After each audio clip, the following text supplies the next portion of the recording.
Thank you. My question is about Pakistan's offer to host talks between United States and Iran in Islamabad. And the question is, what is the response from Tehran? Whether any delegation from Iran is coming to Pakistan, and whether the vice president or any other American official is planning to arrive here later this week at any point. So the question is, what is the status of Pakistan's offer, or whether we are going to host these talks later this week or at some other point? As regards our offer, I have explained myself. As regards the timing, the venue, the itinerary, these details we will reveal in due course. And as I said, let's not speculate and let's wait for the official announcements. I have answered. This is this is a, this is a process. This is not an event. I think you need to understand, and this is where I think where the media people speculate when they do not understand it.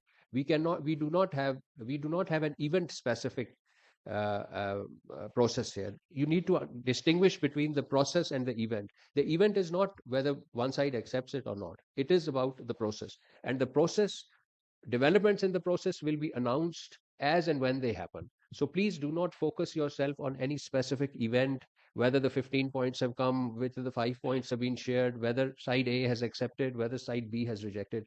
Please elevate yourself from these positions and think about the whole process. And as I said, when the process will have some concrete information to be shared with media, that information will be shared. Carrie Davis from BBC. You talk about the process. Can I ask, how is Saudi Arabia involved in this process of bringing Iran and the US to a potential negotiating position? Has Saudi Arabia encouraged Pakistan in this particular role to mediate? And how important does Pakistan understand to Saudi Arabia that there is some form of agreement? So you see, Saudi Arabia is a principal interlocutor and a major party in this. Saudi Arabia has been attacked.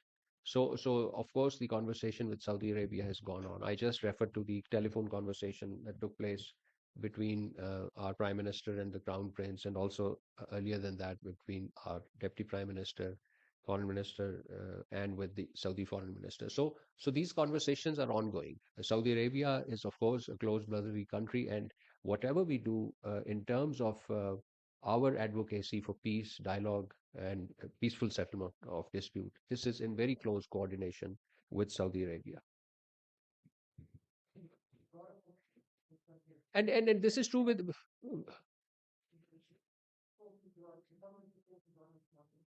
This is to a certain degree applicable to all the Gulf countries. We unequivocally condemned when attacks were launched on these Gulf countries, including Saudi Arabia, UAE, Qatar, Kuwait, and Bahrain.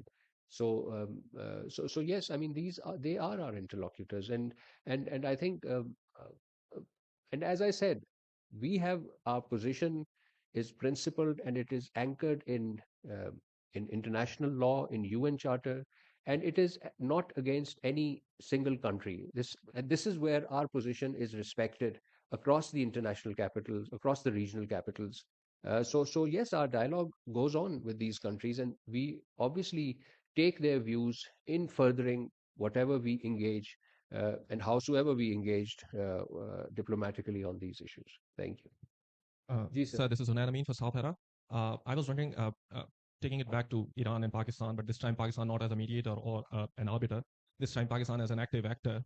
Pakistan as an active participant of this regional conflagration. How far Pakistan can go without aligning itself to either Saudi Arabia or Iran if the defense treaty, the mutual defense treaty is invoked and Pakistan, the said talks do not transpire or fail, how far Pakistan can go without being an active ally to Saudi Arabia, and can Pakistan also absorb the ramification of it? Pakistan has plenty of diplomatic space to engage our brotherly countries in the region and beyond, and we find no sense of claustrophobia in this regard by way of any instrument that we may have with any of the party. Final question.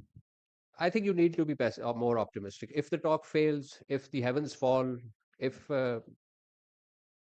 ifs in history is a subject that is being debated by the historiographers. If in the future is a more potent subject, and I think let's not go into that area.